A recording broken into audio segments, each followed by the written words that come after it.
Greetings and salutations, friends, and welcome back. I'm Stephen Cambion, your host here on Truthseekers, and we are once again broadcasting live on twitch.tv/Truthseekers Show. On Facebook, you can find us there under my name, Stephen Cambion, broadcasting live right now, and also our YouTube channel here and main hub, Truthseekers.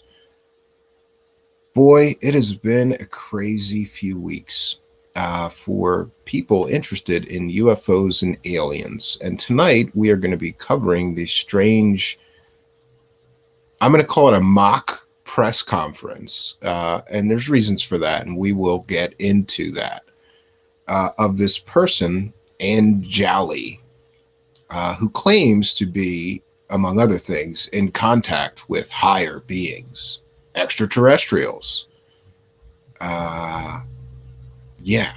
Aliens. She claims that she's talking to aliens, that she met aliens back in January of 2018 at a secret alien base inside a mountain. Now, there are some things that were glaringly obvious to me while I was listening to this girl talk. The first is that her story seems to be an amalgam of many accepted parts of UFO mythology. We've got an alien base. We've got multiple races of extraterrestrial beings, like the Greys, the Mantids, the Nordics, and I'm not sure that she expanded on what the fourth race was. But she did say that there are 4 races are here now on Earth. Now, I understand that people enjoy me ripping some of these people to shreds. However, in this case, I'm going to reserve my judgment of this person. I'm going to try not to be very harsh. And the reason for that is that I believe that this person is most likely mentally ill, and probably physically ill as well by her own claims, I believe. During this press conference, she was seated in a wheelchair, which I found strange. Now, in fairness, I don't know this woman from Adam. A few people have mentioned her to me in the past year, but I gave a sort of cursory look at her and said, not for me. But this so-called press conference got my attention. Okay, she's going to hold a press conference, the Lincoln Memorial. But the problem really is that this was not a press conference, because in order to have a press conference, you need press. And she even mentions during her press conference that no one showed up. Literally, not one member of the real press showed up. I believe that she had scripted questions with her followers so that it wouldn't look so pathetic. But she did comment during this press conference that none of the press showed up.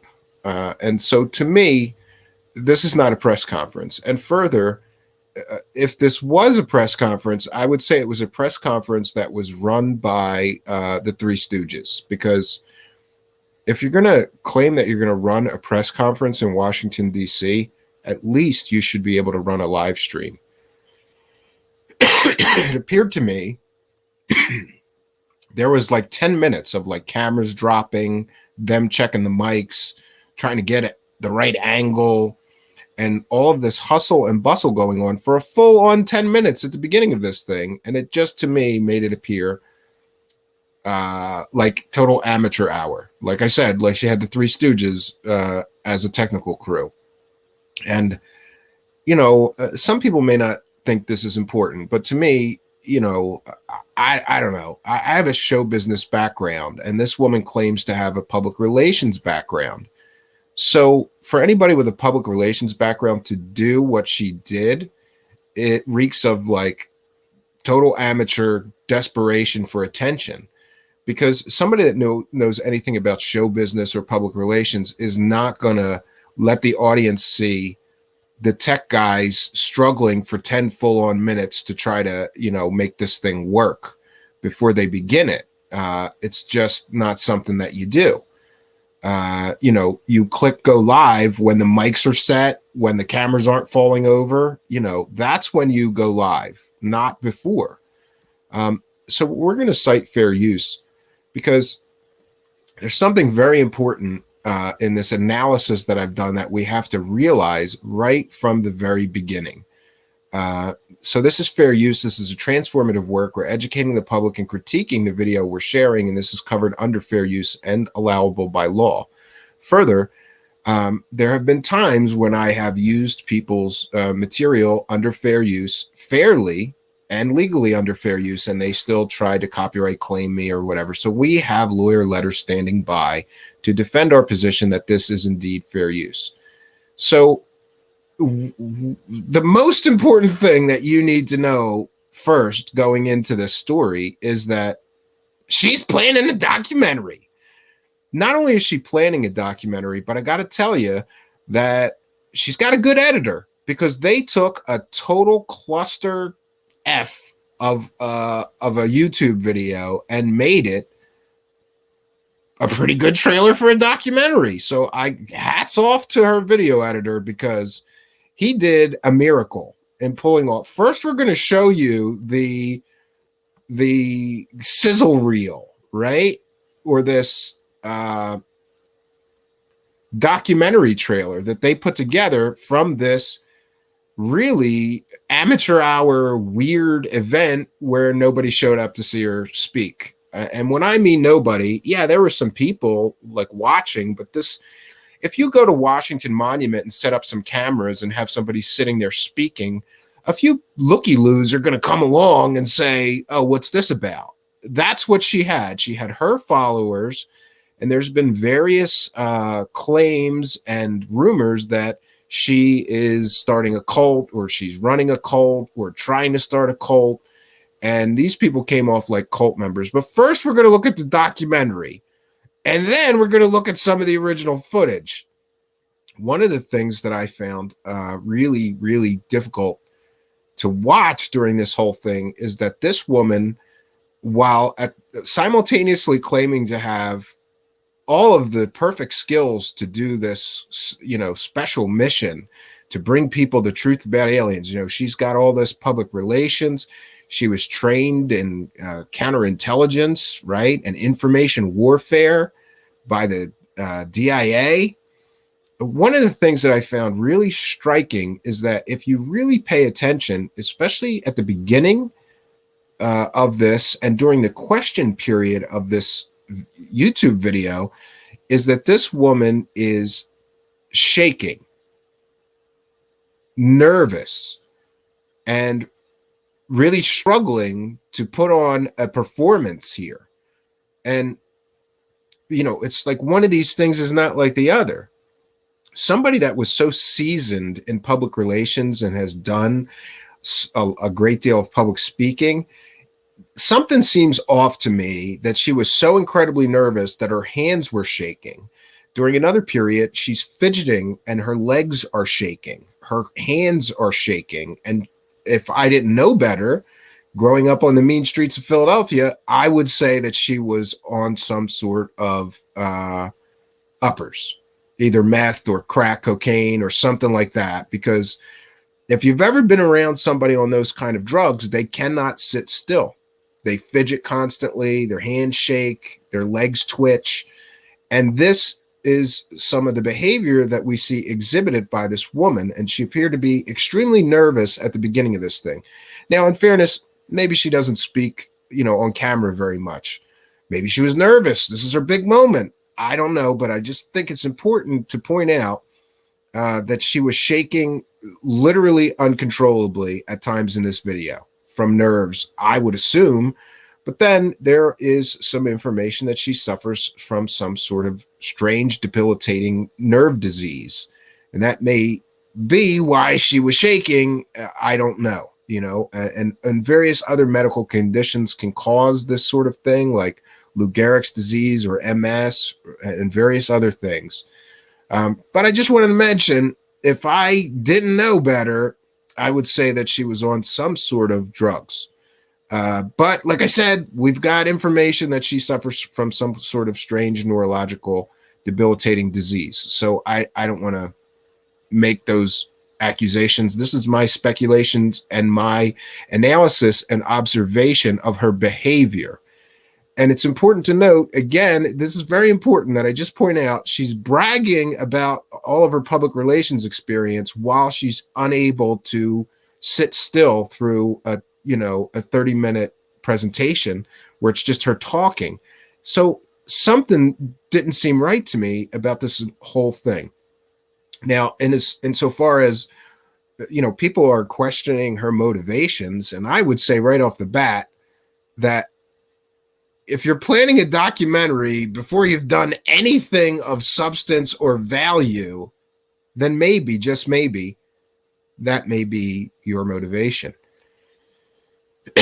And of course, that motivation is the same motivation we have seen from many of these conspiracy land characters.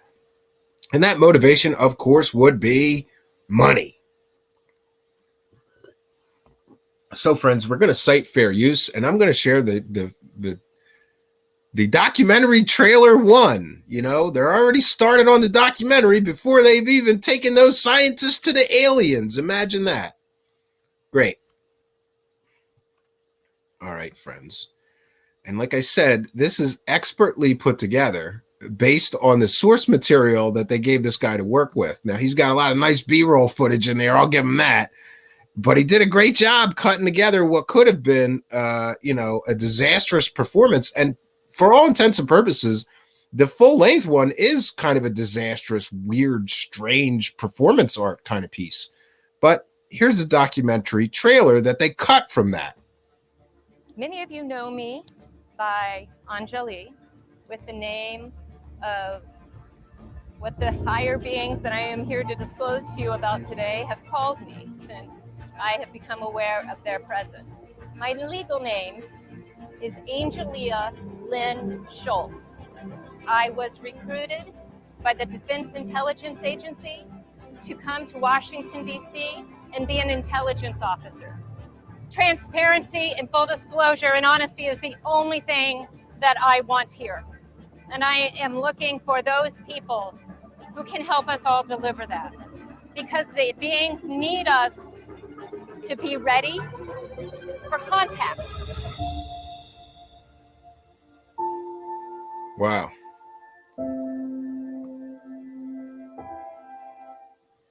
So there we have it. Hasn't done anything, hasn't shown a single shred of proof of all of her fantastical claims, but there's already a documentary in production.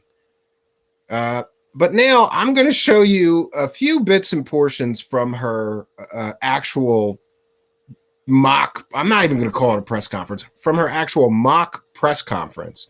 And like I said, we could see from this video, there was, 6 or 7 people standing around her, half of which was her crew.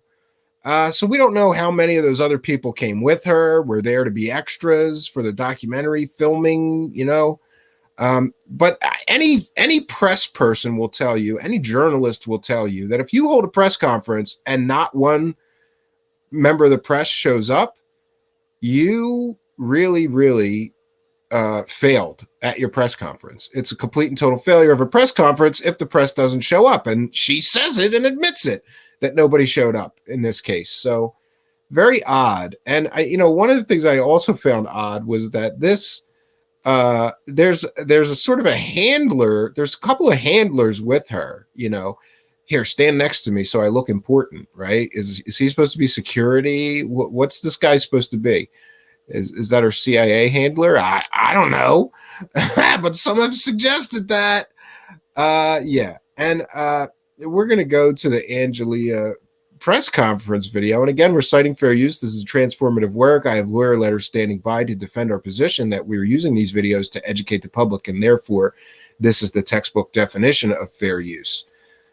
So I found it funny that the guy who sort of introduced her looks like a guy straight out of Central Casting. It's like if you were a casting director and you needed like a new agey weirdo guy to introduce the main star it would be this guy. It just seemed bizarre to me. And so I want to show it because it's bizarre and it's maybe all part of this performance art piece. And until I'm proven otherwise, I'm going to call this whole thing a performance art piece. We're going to see him. He's going to introduce her. Yes, yes. Okay. How are we zoomed in? Are we all ready to go here? All right. Yep. Yeah, so here we see the quality of like the work, the press conference that she's doing here, that they somehow still managed. See, editing is everything, friends. This was a total joke, amateur hour presentation, conference, whatever you want to call it, speech, and they cut it into a decent documentary for a film. So good for them. Yes, this Project down. He looks like the old guy from Poltergeist 3 or whatever that movie was. Okay. Thank you all for coming here to this beautiful setting for one of the most amazing announcements I think the planet will hear. This is Anjali, who's had direct experience with these beings. They've come to her, they've directed her to be here, and she's going to deliver a statement from her experience and also see what else wants to be said today. So thanks so much for being here, Anjali. I'm Alan Steinfeld, and go ahead, it's all yours. Thank you all for being here. Oh my gosh. Like, if you're going for credibility, this is not the guy to introduce you. But let's listen to the first few minutes of her speech here. We'll take questions after. Yes. Hi, good afternoon. Many of you know me by Anjali because that's how I chose to come forward with the name of what the higher beings that I am here to disclose to you about today have called me since I have become aware of their presence. Yeah, great location for a press conference. Outdoor above the Lincoln Memorial, with the Lincoln Memorial right there. Great. Being at the nation's capital comes with its sacrifices. Oh boy, it's the Three Stooges press conference, friends.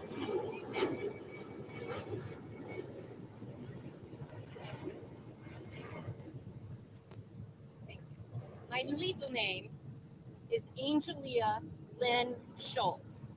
Yes, and I want to mention that she did disclose her legal names. She's got 3 of them. Apparently, a maiden name or married name, and then some other name besides Angelina and Anjali. So this woman has some 4 names. And that, my friends, has made checking into her claims of military service and being employed by the DIA very difficult. So I have made inquiries both with the military, trying to verify her claims of military service and what she did for them, and also that she was an employee of the DIA. So far, I have not heard back, but we will do an update once I do. That's A. Yeah, and she goes on to spell. I wanted to go to this other part where she's really like, she's being asked questions by, I think, her own cult members. I don't know what that is. I don't do that. I think that might be what I'm trying to talk about without any idea of who you're talking to. Not setting intentions, not being super clear. Because conscious communication is so clear. It comes with everything. Yeah, there was at least 20 or 25 minutes of this whole spiel that was like just word salad, new age nonsense. So we're going to get into my notes because I don't want to play this whole video and stop. I'm just going to try to go through my notes. So we have her basic claim is that she's in direct communication with extraterrestrials. She's got all these names: Angelina Lynn Schultz, Angelina Johnston, Angie Johnston, She claims that she was in the Air Force from 1992, stationed at Ellsworth Air Force Base, and she was married and divorced. And then, so she's got another name, Angelina Belter. So here we have 1, 2, 3 names plus her, I don't know, alien UFO conference stage name, Anjali here, or Angel, whatever it is. Okay. Claims that she worked at the 28th Medical Group during the first Gulf War.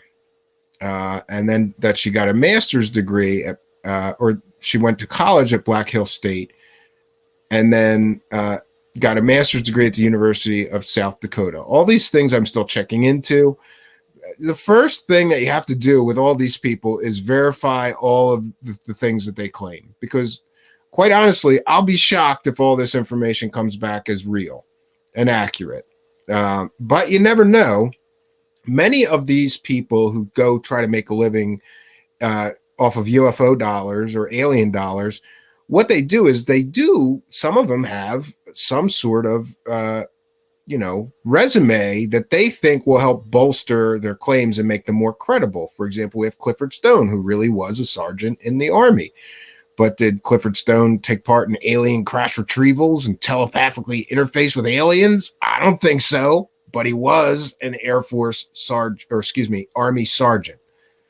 And we can think of other examples like John D'Souza, who worked for the FBI, and he thinks that gives him some kind of credibility. But John D'Souza worked as a lawyer for the FBI. He never, and I don't think lawyers for the FBI do field investigations. More likely, he was working on legal matters, like warrants for the FBI. He wasn't Fox Mulder of FBI. That's a stretch. But hey, he was in the FBI. He thinks it makes him look credible to UFO nutters, so he uses that. Okay, here. Let me minimize these notes because I don't want to miss anything here. So what we've got is a woman claiming that she was in the Air Force. She was in the Gulf War. And then she got recruited while she was getting her master's degree by the DIA to be an information operations and information warfare human factors analysis person. That's a lot of words. And are there information warfare specialists that work for the DIA? Sure. Information operations people? Sure. But I've never heard of this human factors analysis as a job or occupation, but this is what she's claiming. And she made a very big point to point out that she never used these information warfare skills against domestic or people. It was always against state and non-state leaders, foreign, not domestic. Claims she was struck ill in 2005 and spent a great deal of time in the hospital. She tried to resign, but they wouldn't let her, and eventually she had to offer her resignation. Next, she claims that this whole stunt is not an attempt to make money or build a brand, and that her book can be downloaded for free. However, if it's not an attempt to make money, I want to know if she's given the money from the documentary to a charity, or if she just given the documentary away for free. Because for somebody to attempt that this is not an attempt to make money, while at the same time they're working with a production company to make a documentary about it, you guys can imagine what I think here. 1 second. We're gonna do that. Okay, so I just made these notes going through her presentation. The gist of the gist of her story is that in January 2018, she met a couple who she calls Wayne and Trisha. And it's very important that we understand that these are anonymous sources. She says she has their full support from her anonymous sources and that her anonymous sources are proud of her. Sure they are, but nobody can talk to those anonymous sources and find out if they're proud of her or if they have her permission to share any of this nutty information, because only she, the chosen one is allowed to talk to those anonymous sources. She claims those sources must be kept anonymous for their own safety. Wayne sat her down and told her that energy had made her ill and invited her to their home. When she got there, Wayne showed her that he had excavated a tunnel into the side of a mountain on their land because he had met with aliens and they told him that they had a base inside the mountain. And from that day forward, it was his mission to get inside that alien base. Then Wayne, her anonymous source, offered to bring her to the aliens. And she said, sure, take me through the tunnel to see the aliens. So then her and Wayne and Trisha, the other anonymous source, and another couple started going through the tunnel because they were going to meet the aliens. It was right about this time that she starts talking about the aliens that she would meet that she's disclosing today, and then says, where's the press? Why didn't they come? To my press conference? Failure of a press conference if not even one reporter shows up, but okay. So the big claim is that at 3 p.m. on January 21st, 2018, she entered the tunnel. Her, Wayne, Trisha, her anonymous sources, or maybe her imaginary friends that we're never going to meet. I don't know. Her, Wayne, and Trisha, and another couple she's no longer in contact with went into the tunnel. And she makes a point to say that the tunnel is excavated so nicely. She had to say that. Then she sees a light at the end of the tunnel. Oh, I want to go back to, there was another couple that were a witness to this, but she's conveniently no longer in contact with that other couple. So nobody else can talk to that other couple and verify that this wackadoo story is real, okay? You're not allowed to talk to that couple that saw the aliens with me because I'm not in contact with them. That's a very convenient excuse for why nobody can check into any of her wackadoo claims. And these are wackadoo claims. And friends, we've said it time and time again. Come on. Extraordinary claims require extraordinary evidence. And not only does she not have extraordinary evidence, she didn't have any. This whole thing is just one big circle jerk story, right? Jesus, why? This is my life, right? Covering this stuff. I could have been a real journalist. Instead, I'm covering alien wackadoo people here, okay? That's what I'm doing. So the tunnel is excavated so nicely, and her anonymous source knows how to excavate tunnels. She made a point to make sure that he knew how to excavate tunnels. Great. Can we see his education or anything to back that claim up? Of course not. Because this is one of her anonymous sources that nobody gets to talk to but her, the chosen one. The lady that's talking to the aliens is allowed to talk to these anonymous sources that may be her imaginary friends, not me. I'm not allowed to call them and say, excuse me, do you got an alien base? Did you dig a tunnel into an alien base on your land and bring this crazy woman into a tunnel to see the aliens? No, I'm not allowed to talk to them. All right. She saw two different races, so she sees a light at the end of a tunnel. And then when they rounded the corner, she saw two different races of aliens, one being a gray. But she said that gray was not organic as we understand, but just a vessel that holds consciousness and interacts with the physical world. And where have we heard this story before?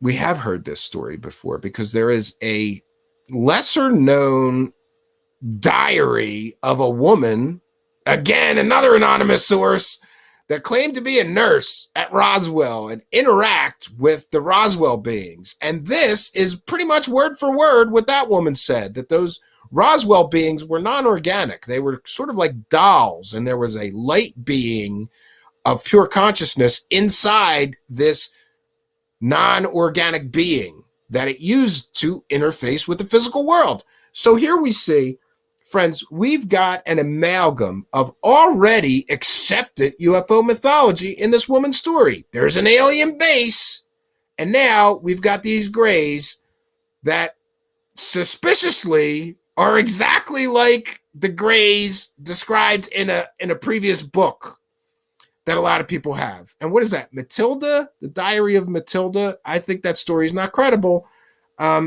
because, well, there's a lot of reasons. But this woman had a 300-page diary of interacting with an alien.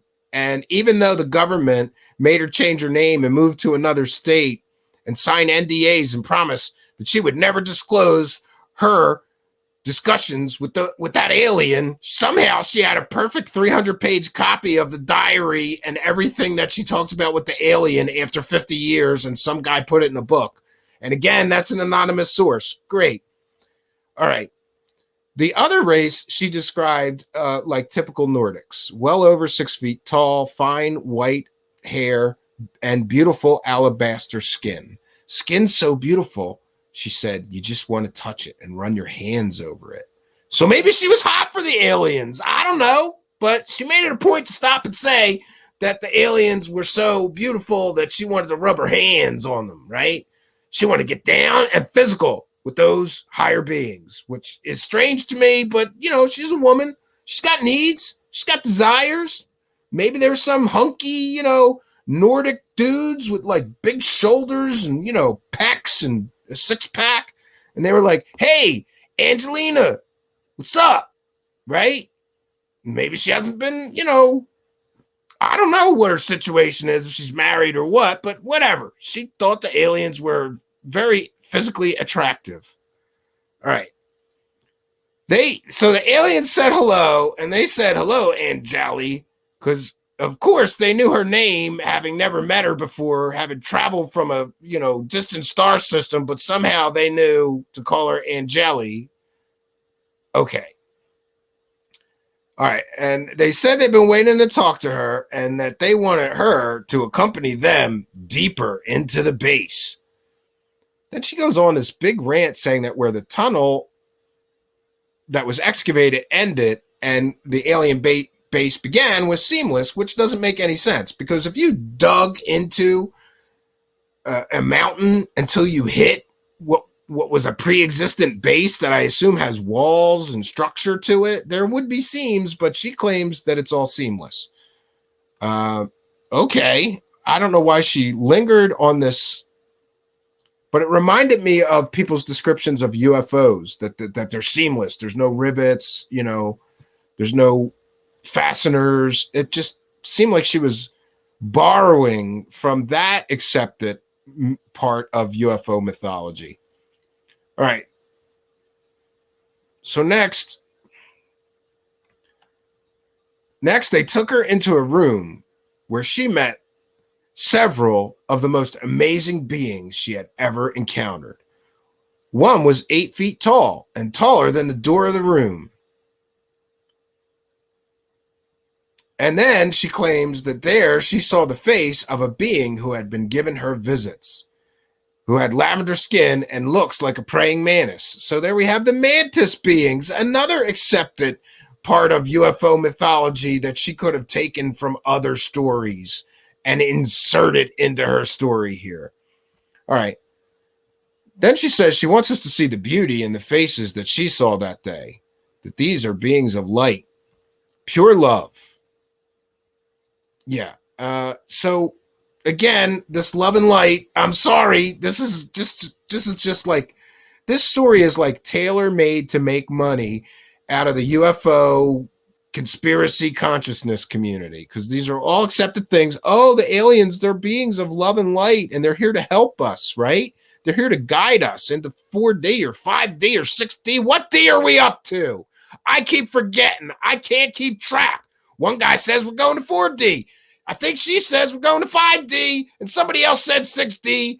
I'm running out of dimensions here. These people are all crazy. Why am I covering this? All right. Next, she lays on the table on the floor and she claims that the aliens removed her consciousness from her body, and she had an out-of-the-body experience and felt pure love, and they were telling her to wake up and remember and prepare to transcend.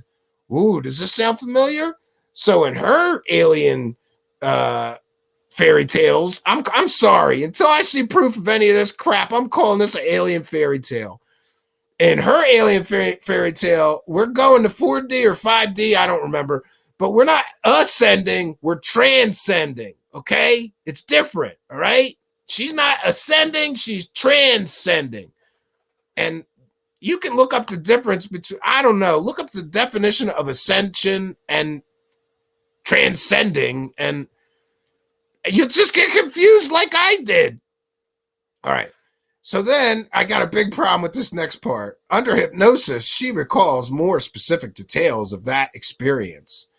So she has to add in hypnotic regression in order to get more parts of the story.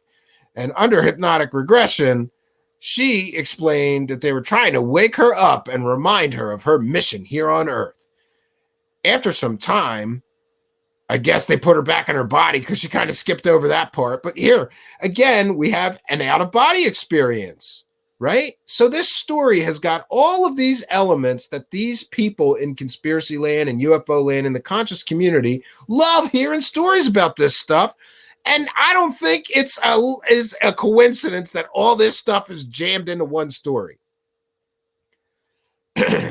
Okay, so after some time, they escorted her back to the opening of the tunnel. And Wayne stepped forward. Remember Wayne? He's the anonymous source that took her into this alien tunnel.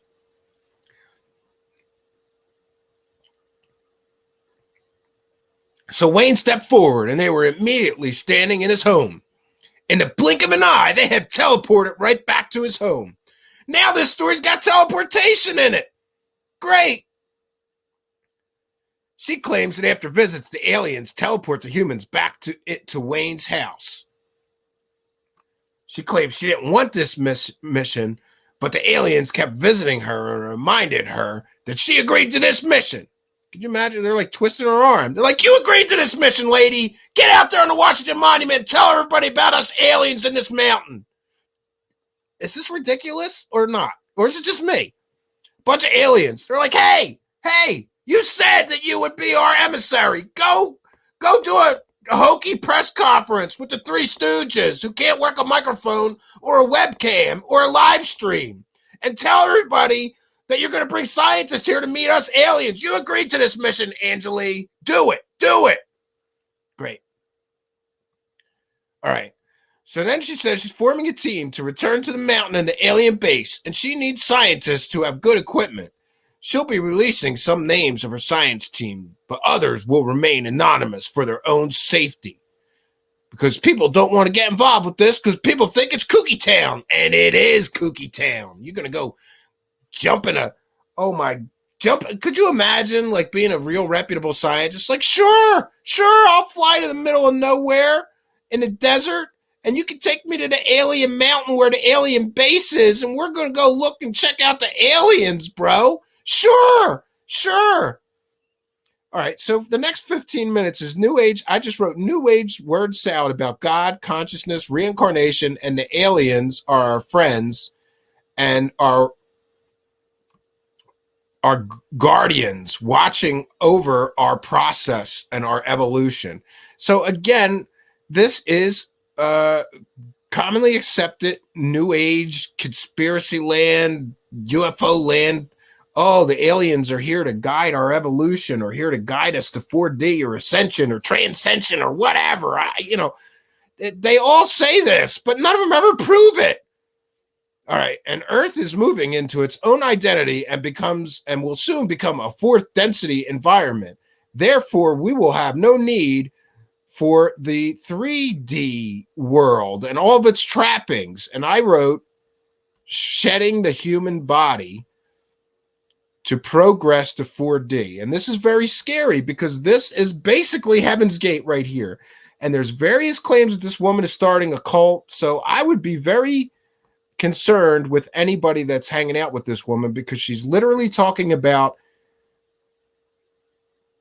moving into fourth density and having no need for anything in 3D density anymore, including, I'm assuming, the human body and shedding the skin. That's very dangerous and scary. She claims there's 4 races are here now on Earth. someone asks her about her background being perfect for someone who wants to build a following and do something like this. And then she talks about studying public relations and being very comfortable. And she keeps talking about being so comfortable with public relations, but she's squirming like a tweaker badly, while at the same time talking about how comfortable she is with her skills and this mission that she's on to bring people to meet the aliens. And like I said, one of these things is not like the other. Next, she claims she just wants to tell everybody the truth, and that George Knapp wants to go and meet the aliens with her. And she says she and George Knapp are in personal communication. And George Knapp did a story about this. Great job, George Knapp. Really high quality journalism there. But then again, I'm covering it too. So I can't even bust George Knapp's balls tonight because I'm covering this more than he did. I'm doing a whole analysis of this nutter kook crazy train. But we got on the crazy train. Now we're going to get off. All right. And then I wrote some notes about the press conference.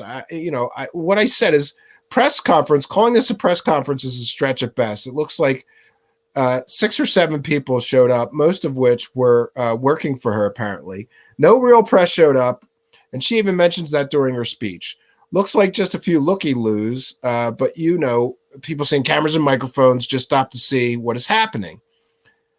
Throughout this entire speech, she is shaking and nervous, at times painfully to watch, despite claiming media, information warfare, public relations skills.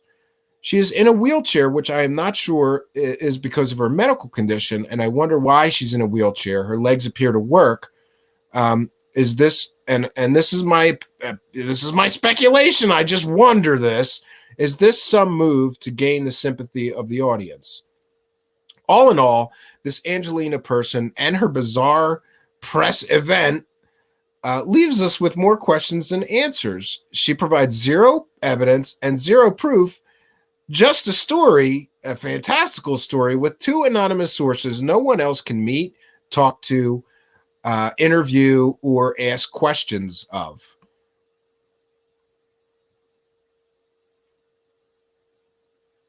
So, friends, here's what I will say in closing. It's very suspect to me. Oh, Matthew Riot is here. Please play the hypno-regression. Somebody get me a link to it, and we'll play parts of it. Sure. And oh, by the way, I'm happy to say that the clown situation is resolved. Thank you, Matthew Riot, for your kindness, your generosity, and your support.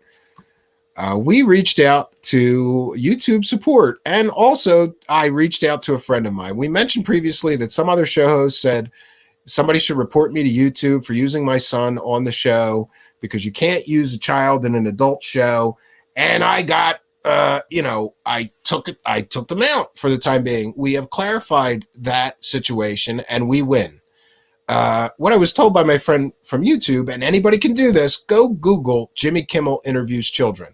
Jimmy Kimmel's an adult television show, and he's got children galore on his show, and he's got children galore in YouTube clips. It's perfectly permissible to use my son, especially because we pre-record. He does not see any of the show. The YouTube's only requirements is that the child is not exposed to things like profanity or nudity or adult content. Since my son is not on the show at all, we pre-record his bits with just myself and me and him. We are perfectly within YouTube's child safety guidelines and YouTube terms of service. And I have a message for that other show host who's trying to, get my son booted from my own show. He said, don't mess with his money. That's what he said, right? He's a little tough guy. I'd be a little worried if I were you. Don't mess with his money again. Okay? Don't mess with his money. That's his message to you. And someone else correctly pointed out that if you have a problem with me, take it out on me. It's kind of like kicking the kid of somebody you have a problem with. That's basically what happened here. But we're good. YouTube says that we're perfectly within our rights, and I have that direct from a friend of mine, a close old friend of mine. I haven't talked to him in a long time. I was glad to get a chance to catch up with him. But he gave me that excellent advice. Go look. Conan O'Brien is an adult show. He's got clips galore of him with children on YouTube. Jimmy Fallon is an adult show. He's got clips galore of you on YouTube with him having children on a show. It's perfectly permissible. We're well within our rights.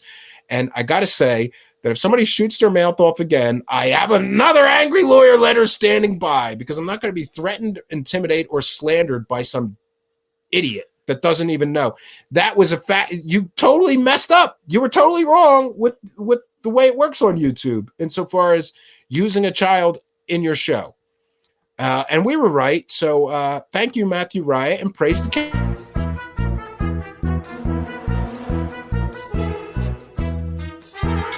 You're watching Truthseekers. Praise the cash, praise the cash.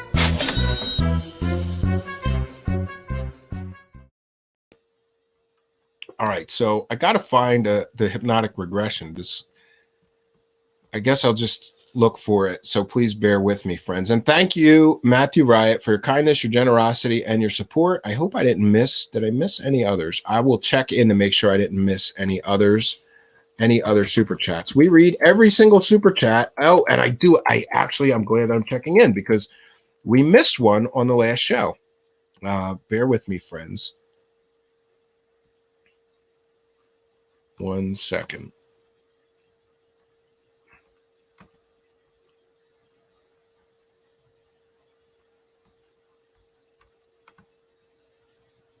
What? 1 second, friends. Just bear with me. Now that we have this,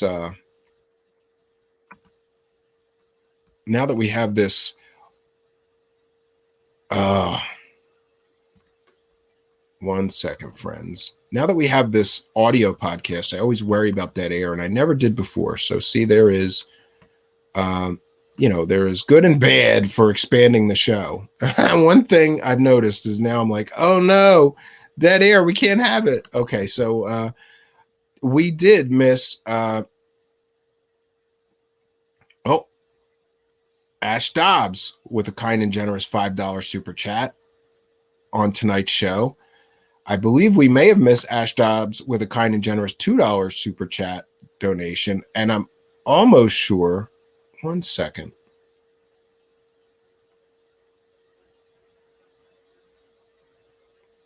Oh no, maybe not. I thought we had missed another person's super sticker from the previous show. Oh yeah, we did. And well, actually, I don't remember calling this one out, so we're just going to call it out. And Chirashi with a kind and generous $30.99 Australian dollar super chat. And also, I want to check in real quickly. I'm going to check in real quickly with the PayPal because we had somebody send in a kind and generous $20 donation to the show. And I just want to remind our viewers, this is a viewer-supported show. There's a few ways to support us. Financially, you could join our Patreon where we post sort of backstage view, and also every month we post 2 songs. I've been posting 2 songs for my new album. You get that included with the Patreon. The other way is that there is a money button down there, and it is very kind of you to hit that money button and throw money at us. The money button lets you do that. And here's Ash Dobbs, kind and generous $5 super chat donation. Every dollar helps move the show forward. Thank you, Matthew Riot and Ash Dobbs and Ann Chirashi as well. I may have missed her super sticker from a previous show. I just want to make sure that I call that one out. Thank all 3 of you for helping us to praise the cash, friends. Praise the cash, praise the cash, praise the cash. Thank you for your kindness. Thank you for your generosity. Praise the cash, praise the cash, praise the cash.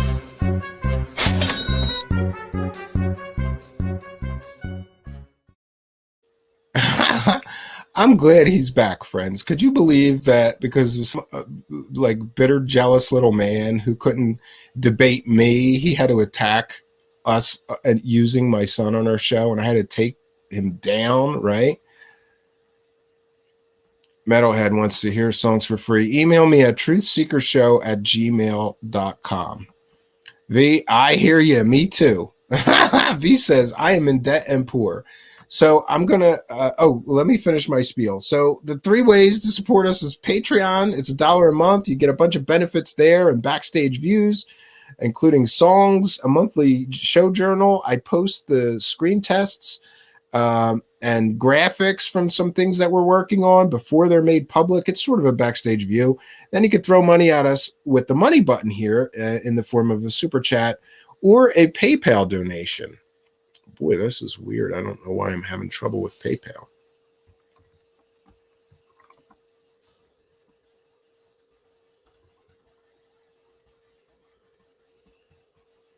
All right, now I think I got it. Got to do the secure with PayPal. yeah. Imagine that. www doesn't work. Well, it doesn't work right. All right. I just want to mention, if you send a PayPal donation, write a note to me, and we read those notes on air, every single one of them. So we got a kind and generous $20 PayPal donation from Rebecca, who writes, Stephen, just wanted to say thank you for what you do. I love the show. Didn't want to give you YouTube more money, so this is all for you. Hope it helps. And yes, it does. Thank you, Rebecca, for your kindness, your generosity, your support. And I certainly am in your debt for helping us to praise the cash. This one's for you. Praise the cash, praise the cash, praise the cash.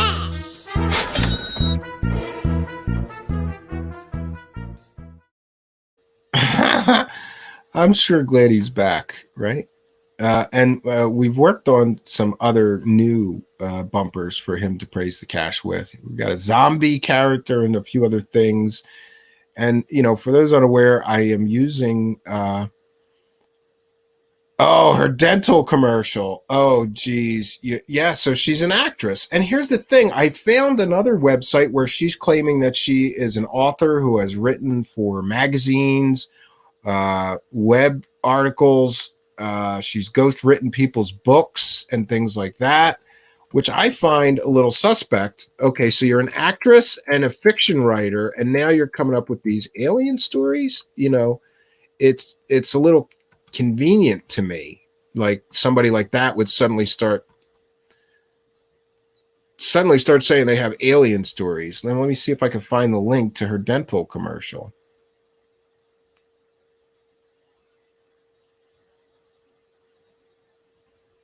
Bear with me, friends. Somebody put it in again if they put it in a while ago. Oh, Rebecca Turner. Yeah, Rebecca Turner is the person. I didn't know if that was not your chat, so I did want to include you tonight, Rebecca Turner. Thank you so much for your kindness, your generosity, and your support. Now I am looking for... did you send it to me on Twitter, maybe? Yes, maybe you did. Let me look on Twitter. There we go, Jessica. Oh, man. Dean Vision Care. Oh, yeah, we're sharing this. Let me get past the commercial. Thank you very much. Go Kick Rocks. This is cool. Oh, geez. This story just got crazier because now she's an actress and she's doing dental commercials when she's not talking about aliens. And how would you like to be the dentist that hired that actress, and now she's on, talking about aliens at the Washington or the Lincoln Memorial? Jeez. And again, this is fair use. This is transformative work. We're sharing this commercial to educate the public about this Anjali alien contactee person who claims that she is in contact with extraterrestrial aliens. But before that, she was helping dentists sell their dental offices. Glasses for a while now. Since I was 10. But this was the first year she went out for sports. Oh, vision So it wasn't care. until her first practice that we realized she needed contacts. It was either that or goggles. Everywhere we called, we were told 2 to 3 weeks just to get her in. Then we found Damie Vision Care. Damie Vision Care worked with our schedule to get her the contact lenses she needed. Getting used to contacts was easier than I thought. They were friendly and accommodating. Now she's ready to play. Damie Vision Care, next to Lens Crafters in the Empire Mall. Wow. Yeah, so there you have it. She's also an actress. She's also a fiction writer. Yeah. Rebecca Turner says, wait, I thought she was working for the DIA. So did I. We're still trying to verify her background claims, but I'm finding it more and more suspect that she is all these things. Because, the woman appears to be, I believe she's around 50 years old. She gave her date of birth, and I did the math, and I think it was 49 or 50. Maybe, yeah. It was either 49 or somewhere around there. So in that time, she's gone to college, got a master's degree, worked for the DIA. She's been an actress in commercials. She's written, ghost books. She's offering to write books for people. And she ran for the Delaware Senate. Oh, she's in Delaware. That's interesting. I'm in Delaware. Go Kicks Rocks. Maybe I could drive out there and get a real interview. But I won't hold my breath. So, this is sort of like just the opening to this whole crazy story, because I'm telling you, friends, what's going to happen next is she's going to start dropping information, but I don't think that the information that she's going to begin to drop is going to be credible information. So I think she's going to make up fake scientists and claim that the scientists are meeting with the aliens and they're exchanging scientific information or something. We're never going to see the cave. We're never going to see the alien base, and we're never going to see the aliens. That's my take on this. I don't think that we're ever going to see the aliens, friends. But I could be wrong, so I will leave open the 1% possibility that this woman is not just crazy or manufacturing fake stories. Matthew Riot, let me make you somebody put the hypnotic regression, or put it in the Discord, Matthew Riot. Put the link to that in the Discord, and we'll look at it. I knew that she had hypnotic regression, but I didn't know. Let me see if it's on her. This is some sort of production company that is producing her documentary that this press conference is on. I don't know if they have the hypnotic regression on here, but I'm going to look. I'm looking right now. We'll see if we can't find the hypnotic regression. No, the rest of this guy's videos is like skateboarding videos, Life Straw, water bottle, spec commercial. He's making birthday gift videos for people. Real high quality video guy here. Yeah, I don't see it here. Let me see if I just search Anjali. Maybe she has her own. Because we're not looking at her. I'm not looking at her YouTube channel. Let me see if I can find it. Yeah, I don't know. I don't see an Anjali YouTube channel. So somebody get me. Let me see. Now I got to go over here. I got to go to the. Oh, there we go. Go Kick Rocks, save the day. Oh, thank you. I'm here. Like, oh no, where is this link? Thank you. Go Kick Rocks. You are a friend of the show and a friend of mine. I really am glad for every time you're here. It's a good thing. So thank you very much. Oh no, Barbara Lamb. Oh no. All right. For those of you that don't know, I interviewed Barbara Lamb one time about her book called Meet the Hybrids. And it was just after I had really started waking up to the fact that a lot of these people are selling fake stories. And so I got the book because I was going to interview her, and I make it my policy. If I interview somebody about their book, I have to read the book. And the reason I do that is because I knew a local talk show host very well. He wasn't like a national talk show host, but like those morning shows like Good Morning Rhode Island or whatever. He was on a show like that. It's funny. He was a great guy too. I was on his show a whole bunch of times. But anyway, every time I was on his show, or just about every time, there was an author, and there was like a 15 or 20-minute interview where he was talking to him about their book. And then one day we were eating lunch together, and I go, man, that sucks. You got to read a lot of these. You got to read a lot of books that you maybe have no interest in to interview these guys, don't you? And he goes, no, never read them. And he's eating his lunch. And I'm like, wait, Bob, you don't read any of the books? He goes, no, why would I read them? They're just here to hawk books. I don't give a crap about their stupid book. But when you see this guy on air, he bluffs his way through the fact that he reads the book so well that I was impressed. But I made it my policy that if I'm going to interview somebody about their book, I read it. So I got Barbara Lamb's book, Meet the Hybrids, and I thought this is a huge load of crap of people, fake people just saying I'm an alien hybrid. So when I interviewed Barbara Lamb, I pushed her, and I felt bad because she's a real nice old lady, and I really like her, like as a person. She reminded me of my grandmom or something, and she was so sweet to me, but she didn't want to give us any proof. So I kind of set her up and said, like, I'll pay for the DNA test. Let's look at the DNA. If any of these people in your book are really alien hybrids, there'd be something in the DNA, and we'd be able to tell that. None of them would agree to it. And she never got back to me. She was supposed to. She claimed that they wouldn't submit to DNA because then the government would find them and experiment on them. See, every time you confront one of these people that are selling books full of fairy tales and fake stories with some kind of, every time you confront them, they always have an ale. In Barbara Lamb's case, it was, oh, I don't have to, they won't submit to DNA tests because then the government will find them and do experiments on them, right? It's crazy. Or the Men in Black, right? That's another great excuse when you really get caught lying. All right, Anjali, hypno regression with Barbara Lamb. Again, we're citing fair use.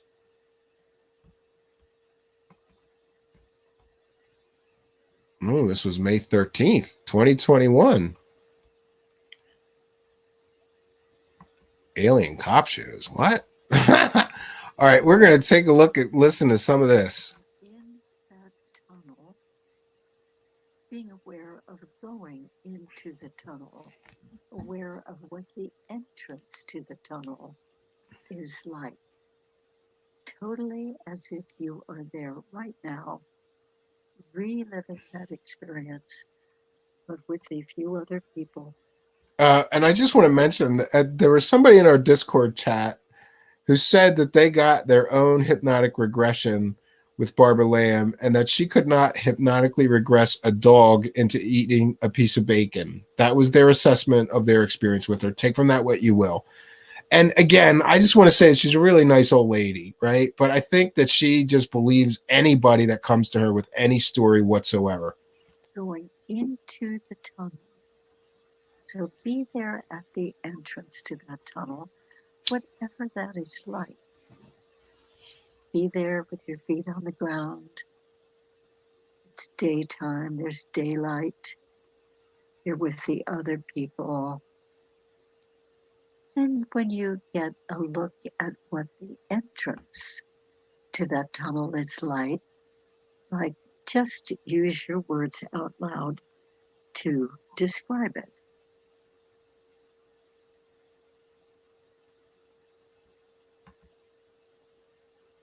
Well, it's a long pause. We're still waiting for Anjali to describe it. There's netting. I'm going to ask you to speak more loudly, please, so I can hear. So you're there at the tunnel. There's netting covering the entrance. There's something covering it. Yes. What does that seem to be? It's like he has camo netting hanging over a structure he's built. And say that again, please. It's a structure he's built. And he's covered it in netting. And he lifts it up, and there's a hole in the mountain. So there was something stretching across the opening. Yeah, or to think of more yes, BS. It's like military camo netting, like for deserts. It's desert camo netting. He's hidden the entrance, so nobody will find it. Oh, there you go. Okay. Mm-hmm. And then there's an excuse for why nobody else will ever find the tunnel that leads to the secret alien base. Why? because he put camouflage netting on the outside. Great excuse. Look, Anjali, you're the one making these. I want to go see the aliens. I want to go through that tunnel, meet these aliens just like you did. Come on, take me with you. I'll be your media representative.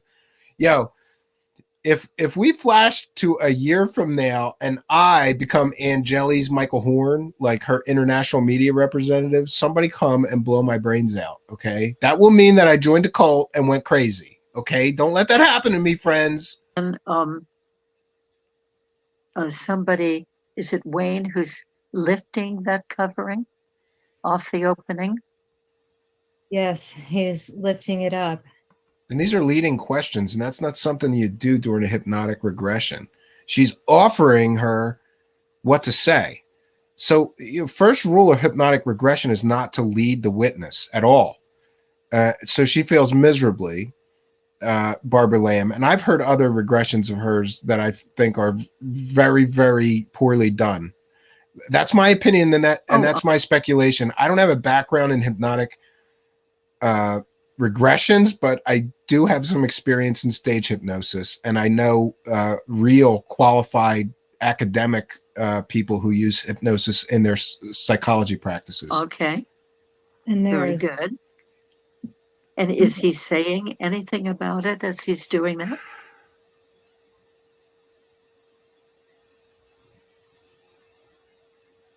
I mean, it's long pauses. Wow. It's like she's thinking of what to say, right? Why would you need that long a pause? I'm letting it play. Yes, he's saying something. Okay, just tune in and so that you can know what he's saying. Oh, and also, I just want to mention, in fairness to Miss Lamb, her claims of being a psychotherapist and all these letters behind her name are actually more or less real. She's a very educated woman. Yeah.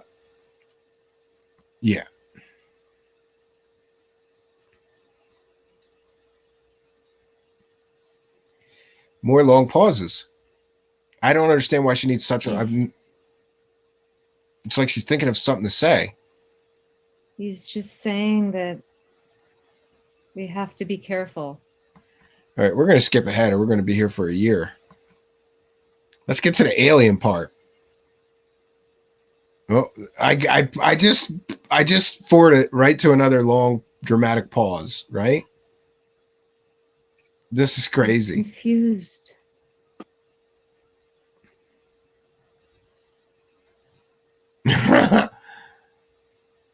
And they told me to wake up again. Oh, the aliens are telling her to wake up. And this is maybe when she had her out of the body experience. And then they said, wake up. You got a mission to do, honey. You got to go to the Lincoln Memorial and tell everybody about us aliens in this mountain. Even though it's a secret alien base, why would aliens do that? We got a secret alien base, but we want you to go tell everybody about our secret alien base that your friend tunneled into. Great. More long dramatic pauses here. They want me to be prepared when the other four come. When they get here, they want me to be prepared. I have to be ready. She has to be ready to meet the other four aliens. They're trying to get me ready. How do you get ready for meeting four aliens anyway? This story is nonsensical. Yeah, I think I kind of had enough. I mean, I think this hypno regression speaks for itself. And also, I don't trust, personally, this is my personal opinion, and everybody in my audience is entitled to theirs, but I do not trust. Me now. Oh, now the aliens are touching her. I don't generally trust recovered memories from hypnoregression because they could just as easily be hypnotic suggestions placed there by the regressionist.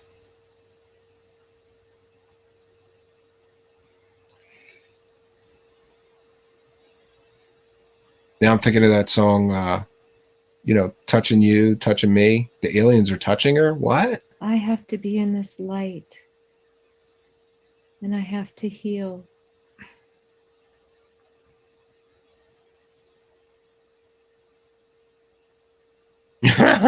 I love how it just keeps bouncing back and forth between her video and a still of Miss Lamb with, like, a 15-year-old publicity picture. This is just excellent production quality right here.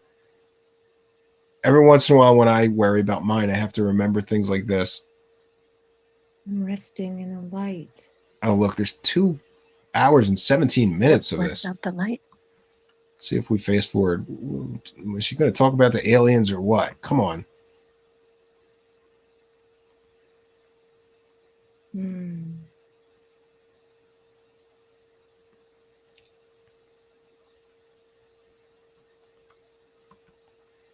Hmm.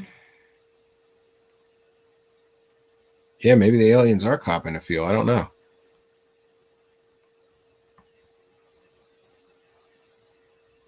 Matthew Wright says she does talk about them. Yeah, if there wasn't all these long pauses, they could have did this thing in a half hour, sounds like. I'm letting it play. There's just dead air. That we were talking about dead air earlier. Jeez, wow, what a lot of dead air. She's just not saying anything. Like Barbara Land asks her a question, and then we get 15 seconds of silence before she answers, which I find very suspect. If she needs 15 to 30 seconds to think of an answer for every question, it says something maybe about her thought processes, right? Why would she not be answering the questions like when they're asked? Yeah, this one is 42nd. And it's a 40. It's far away, but it's easy to get there. Would you say that again, please? It's far away, but it's easy to get there. They said it's easy to get anywhere. Ah. I don't think I'm inside the mountain anymore.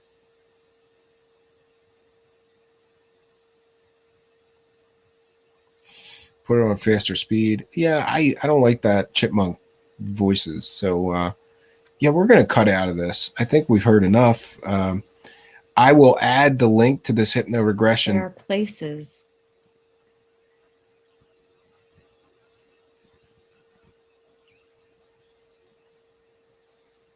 Uh-oh, friends. There are places. What does that even mean? That All are right. easier for them.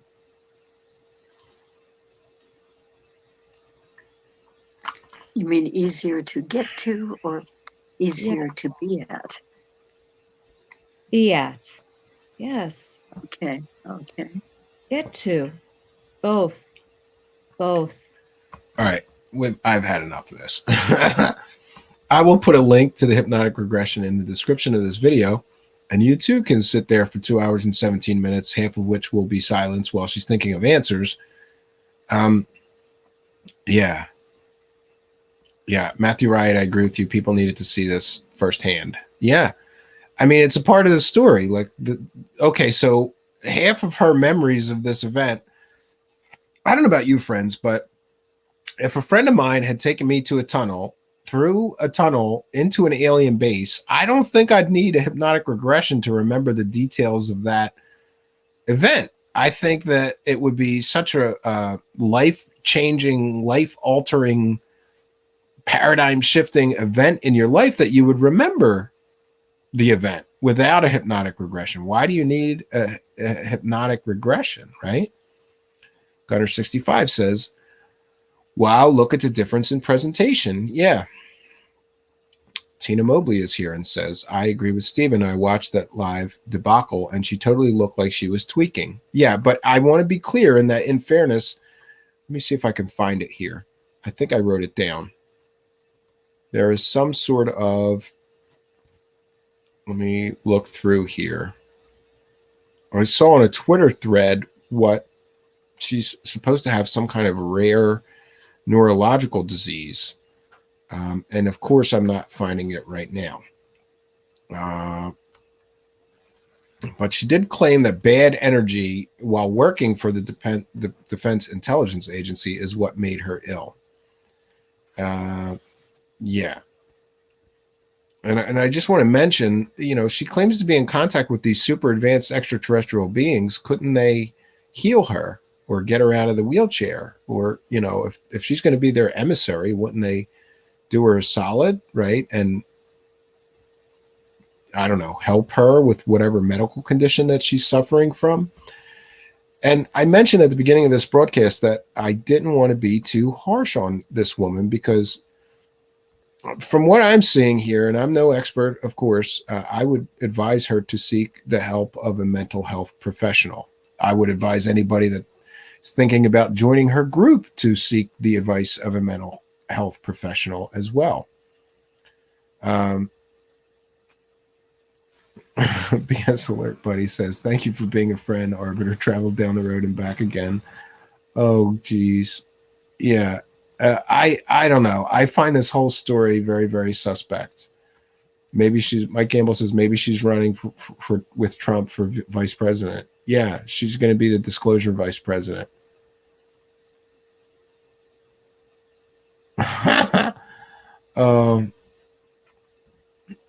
Rebecca Turner says, I was regressed and it doesn't take that long to answer. She is thinking up things to say.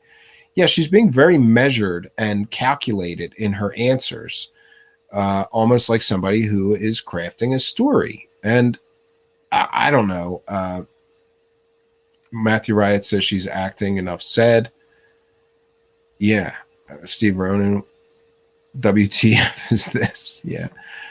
Listen, I do what the audience wants. I got 25 emails or messages from different audience members here sending me the link and saying, are you going to cover this? You're going to talk about this? And I went, I don't think so. And we're days behind, friends. I just now had the time to go and listen to the entire thing and make notes and try to make some analysis of that. Yeah. She looked like a different person in her YouTube ad for Senate 7 years ago. Well, she could be suffering from some medical, degeneration related to an illness. In fairness, right? Matthew Wright says, Bashar spits it out. Yes, FGraph 72. This is a story.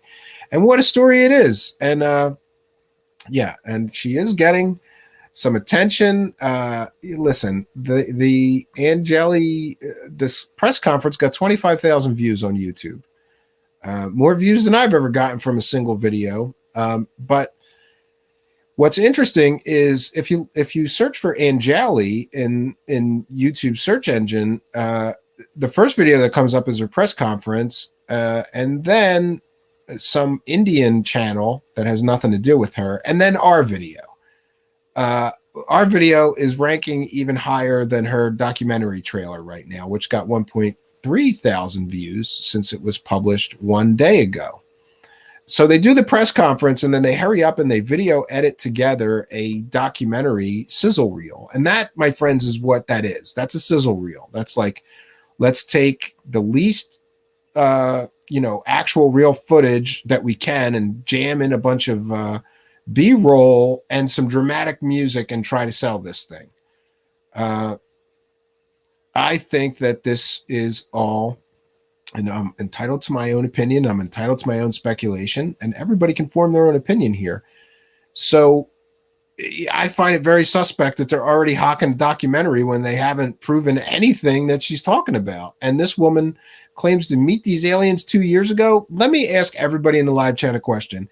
If you had met aliens 2 years ago in a secret alien base, would it take you 2 years to go back there and see the aliens again? Because we're expected to believe that that's exactly what's going on with this woman, though she does claim to be in contact with them. And it's something like telepathic, but then she says it's not telepathic communication, it's conscious communication, which includes emotions and then, of course, the only emotions they've ever sent her were 100% positive emotion, love, respect, healing.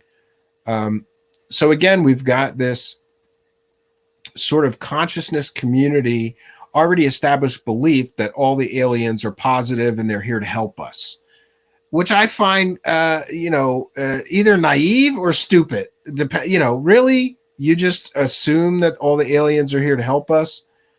Yeah. Out of Mind says, no, I would have been selling merch and doing the circuits. Yeah. It's taken her 2 years to get back to that alien base. I want to go to the alien base. And so does George Knapp. So I'm going to have to compete. George Knapp, I want to be the reporter that goes to see the aliens. Why should you? You've already got the Bob Lazar story, bro. Help a brother out. A struggling investigative journalist like me needs a big story like that. You don't need this story. You got Bob Lazar, bro. Share the Lunars, okay? Share the Nutters, George Knapp. It's not fair for you to get all the Nutters. I need a Nutter that I can make some money off of selling their Nutter stories. You've milked Bob Lazar for 35 years now. Come on. Yeah, I want to go see the aliens. All-Around Arbiter correctly pointing out that back in the 90s, she would have hit the talk show circuit with Montel, Jenny Jones, Sally Jesse Raphael, and Geraldo. Yeah, that's kind of the impression that I got, that it was, and it's just a tabloid TV story. There's no substance here. And until she, look, and I got to tell you, All-Around Arbiter, and you know this, and everybody listening to the sound of my voice knows this, people in UFO, ufology, conspiracy land, and even the new age and consciousness community are getting real tired of people with great stories with no proof or with anonymous sources. That anonymous source crap worked a lot back in the 80s and the 90s. Just ask Linda Moulton Howe, the queen of anonymous sources, right? That nobody can talk to them but her. This woman is placing herself in the mold of, Earth's savior. Kind of like Earth's galactic ambassador, Corey Goode, right? They all put themselves in a position of being the good guy, right? It's a narcissistic personality trait. I'm so important that aliens flew from distant galaxies all the way to Earth, and then they built a secret base just to meet me. Sure they did. And what is her proof of this? Well, this couple I met who have to remain anonymous, they took me to the alien base. Okay, can I talk to them? No, they're anonymous. You can't talk to them. Kind of like that anonymous CIA deathbed confession that Jeremy Corbell and Dolan were pushing, right? That turns out to be fake. So if I'm a betting man, I'm saying 99%, we're never getting any proof out of this woman, and it's all just one big stupid story that she's going to use to sell a documentary. And the terrible part is that I predict that this is going to work. She's going to make some money selling this story. But then she's going to burn everybody out because people are going to like the story and want more. And she's going to have to invent new stories or come up with some fake evidence. There's no evidence here, friends. And the concept of falsifiability applies here. Now, she may be able to say, well, you can't prove my story is not true. And that's true. I cannot prove that her story is not true. But likewise, she can't prove her story is true. Therefore, as far as serious research into the topic of extraterrestrial visitation goes, her testimony and her story has zero value. It doesn't move the ball forward one bit because it can't be proven or disproven. I can't disprove it. She can't prove it. So here we are at a standstill with a story that is worthless then. V says abused woman. And I've had quite a few people comment on that. And I want to just say that I am in support of any woman who is battered or abused or either psychologically, sexually, physically, or in any way. Get out of that situation and seek counseling if you are an abused woman. And I pray that all women do that. V, I have known women that were in abusive relationships, and I never understood that because I have known, several women, a few that I worked with at jobs, and you could just tell, or they would spill the beans eventually, come into work crying because their husband is so abusive. Never understood that, but it can be very traumatic for a woman to be stuck in an abusive relationship. And some of that trauma may lead to sort of a fantasy escape, right? And altars and things like that.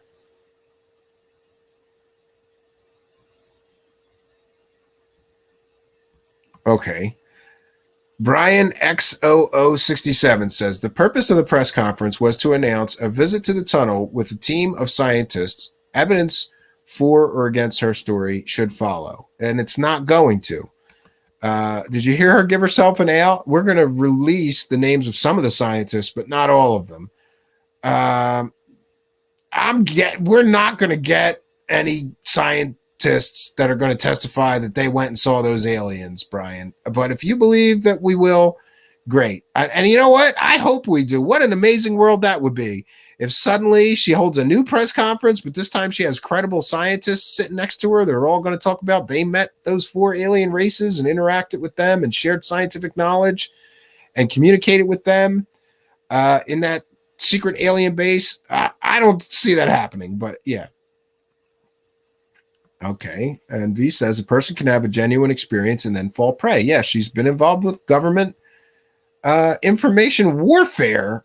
She admits she's been involved with, at least she claims she's been in the DIA and her job involved information warfare.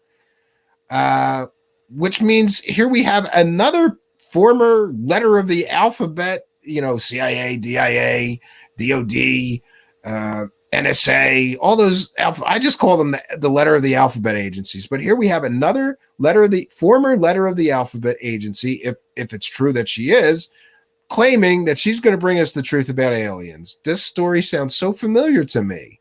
Now, some of the other letter of the alphabet people are maybe a little more credible and not making such fantastical claims, but there's still several people that are letter of the alphabet former employees that are suddenly disclosure advocates, which I find extremely suspect because, that whole truth embargo and how the government has been lying to us for 70 years. Now, suddenly members of the government are going to come out and tell us the truth about UFOs and aliens. It doesn't make any sense.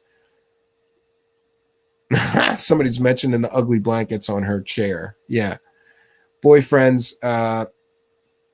Yes. And Rich ES says she's a self-described fiction writer. I agree with you. Mike Gamble says it's going to take a joint press conference with aliens for me to believe her. I think I'm at that point too. But we're going to follow this. Go Kick Rock says it's BS. It's bull S. Yes. And please watch the cursing in the live chat. Algorithm doesn't like. Oh no, you obscured it nicely. You're fine. So thank you. Martin Ars, are you a god? I think that's from Ghostbusters, right? Yeah, I don't know what to tell you, friends, except that this story is crazy. And, here we have another person that's claiming anonymous sources, and nobody can interview those anonymous sources. Nobody can ask questions to those anonymous sources. She will be the sole point of contact to those anonymous sources who are going to bring people, scientists, in to meet the aliens. And I just got to say, I know some scientists, a few, mostly computer scientists, but still they qualify. They're science guys. They've got master's degrees or PhDs in computer science. Friends, I can't imagine a real scientist looking at this press conference, hearing what she had to say, and signing up for this. It would be career suicide to go on a nutter mission like that. But I hope some do, so we can hear more details about those aliens in that alien secret base, right? Matthew Riot says, I thought she brought attention to the wheelchair, to be honest. Yeah, I mean, they gave her I thought it was a guru chair, Matthew Riot. It's very common, even in reputable spiritual events. I go occasionally and hear Buddhist monks give lectures or dissertations or talks. And there's always the guru chair. They put a real nice chair. Sometimes they put a real nice blanket on it or something, and they make it look fancy. And then the guru sits there and he talks. So I thought it was kind of a nod to that. That was my take on it. But I was curious as to why is she in a wheelchair? Now, I don't know. I don't know her full.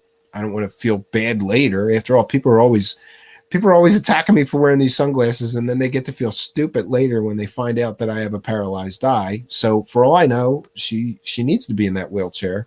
So I'm going to reserve my judgment on the wheelchair. However, I will just repeat what I've said. Extraordinary claims require extraordinary proof. Not only does she not have extraordinary proof, she has no proof. There's no way to verify anything she's saying except for her background, and we're working on that, and we'll do a follow-up to this. So I want to thank everybody for being here. And I want to thank those who suggested that I look into this because it was fun. It was kind of fun listening to this. Well, I don't want to call it a stupid story. Crazy. We'll just call it a crazy story. It is a crazy story. I mean, come on. And I find it suspect that she's thrown in so many things. Al Martino is here in the Facebook live chat. Says, finally, I found a channel that's not afraid to shout out BS. Yes, please find us on YouTube. Go to YouTube and put Truthseekers in the search bar and subscribe. If you like tonight's show, there's lots that are better than this one. We're usually a lot more forceful with some of these what I call frauds, fakers, and UFO hucksters. However, in this woman's case, I truly believe that she's either been abused, as V suggested, or she's suffering from some sort of PTSD.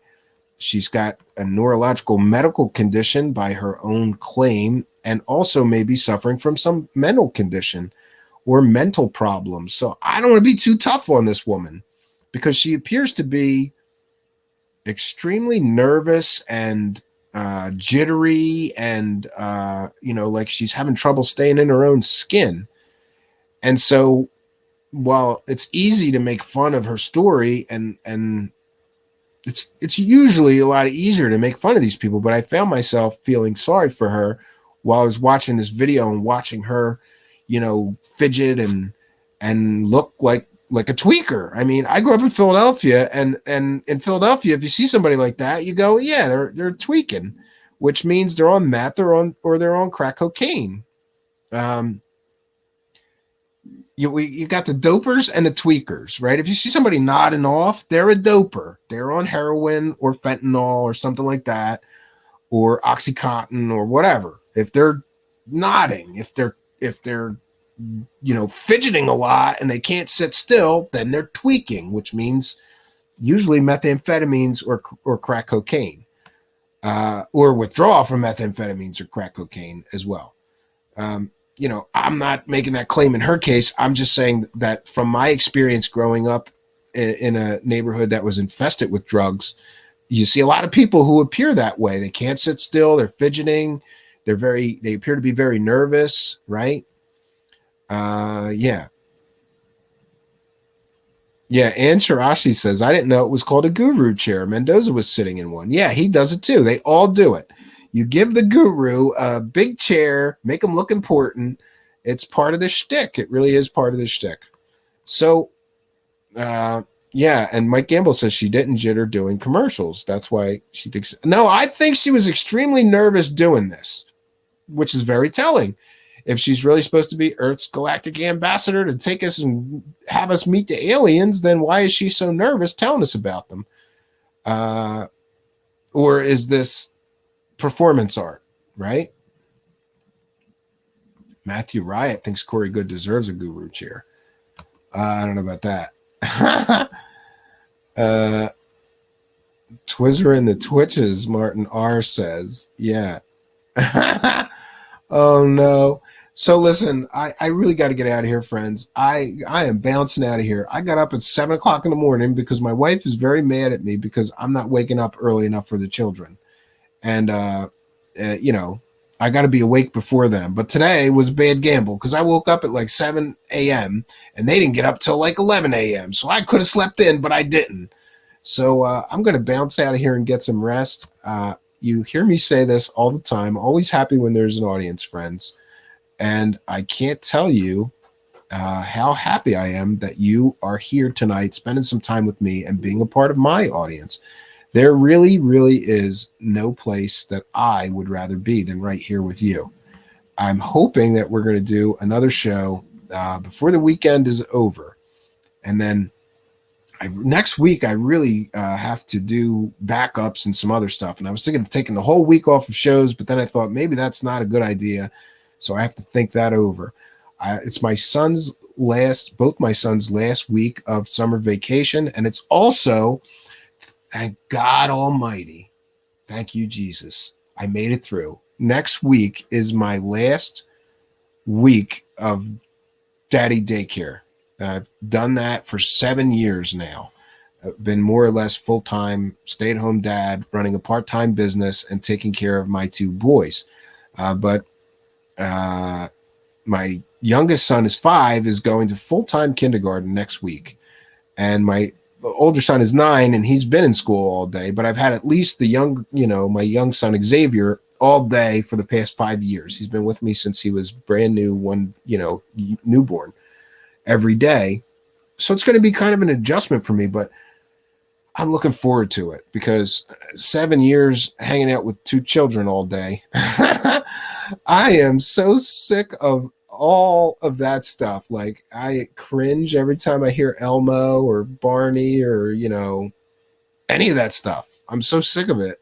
And I got it worse with my younger son, because he's watching YouTube videos, like wacky, weird stuff. And the screaming and the singing and all the they're always blasting stuff that drives me nuts. Anyway, my point is, next week is my last week of daddy daycare. So I got to do some things to commemorate all that time with my 2 young sons. I don't regret it one bit. I just wish that I could have done more during that 7 years. I always felt like I wasn't accomplishing very much, because the children require all your attention. V says, hallelujah, praise almighty. Yeah, V's got kids, so she knows. That yours are older, right? So you got that time where, like, thank God they're both in school now, right? That's what I'm going to get to do next week. I can't wait. I got to figure out something more to do, though, because I can't, I don't know. I got to earn more money now, because I'm going to have all day free. So there's going to be a big adjustment. But anyway, I was saying that I'm going to bounce out of here. We'll talk more about future plans for the show as we move forward here. But, I'm in it here for the long haul, but we have to figure out the best way for me to do this going forward, because, I'm going to have a lot more time, and I don't know if I'm going to dedicate that a lot more time to trying to expand the show into a more of a full-time living situation. I would like to do that. Or am I going to get another job? I haven't worked for somebody else in quite some time, though, so I'm leaning against that idea.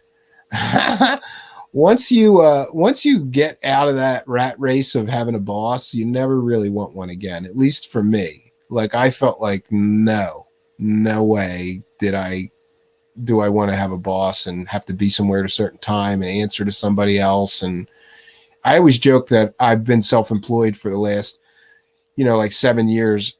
And, I thought that I had some terrible bosses, but this last one has been the worst. Yeah, I do. I expect a lot out of myself. And when things don't go well, I blame myself, I mean, this health crisis, there's nothing I could do. My whole business went to nothing. And, you just got to try to adjust, and so I have. But now we're going to continue to adjust as things change moving forward. So I want to thank each and every one of you for joining us. I want to thank those people who asked me to cover this. And I want to thank the kind and generous supporters that sent super chats or super stickers or PayPal donations or signed up for our Patreon. You really do make the show possible, and you have my gratitude. I want to remind everybody before we go, if you're listening in audio podcast land, go to YouTube, put Truthseekers in the search bar, look for me, Stephen Cambion, the strange guy with the sunglasses, your host, and hit that subscribe button.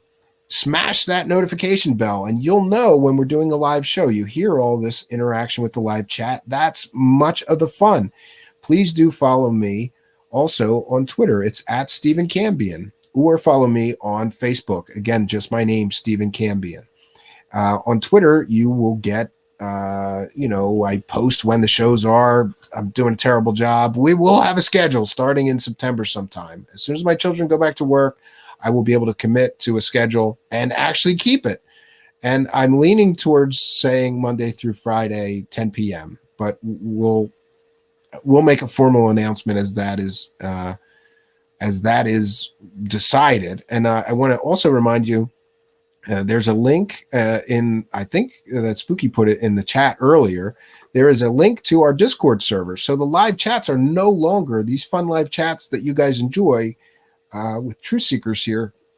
It's no longer just while there's a live show. You can now join our Discord and chat with audience members all day long. And I'm making a firm commitment that I'm going to hang out in there during the day while I'm doing other work. So just please have some patience if you send me a message there and I don't get to it for a half hour, an hour. I check in there as I'm doing video editing or working on music for the show or research for the show. So join our Discord server. You probably will enjoy it if you enjoy these live chats. So once again, friends, thank you for joining me. I should be back before the end of the weekend, but this is one of the last cabin weekends with my boys, so I really do want to try to soak up as much sun and fun and fishing and hiking as we can around the cabin.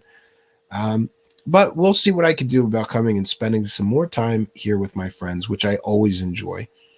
Thanks for your support. Until next time, friends, my name is Stephen Cambion. Good night, and God bless all of you.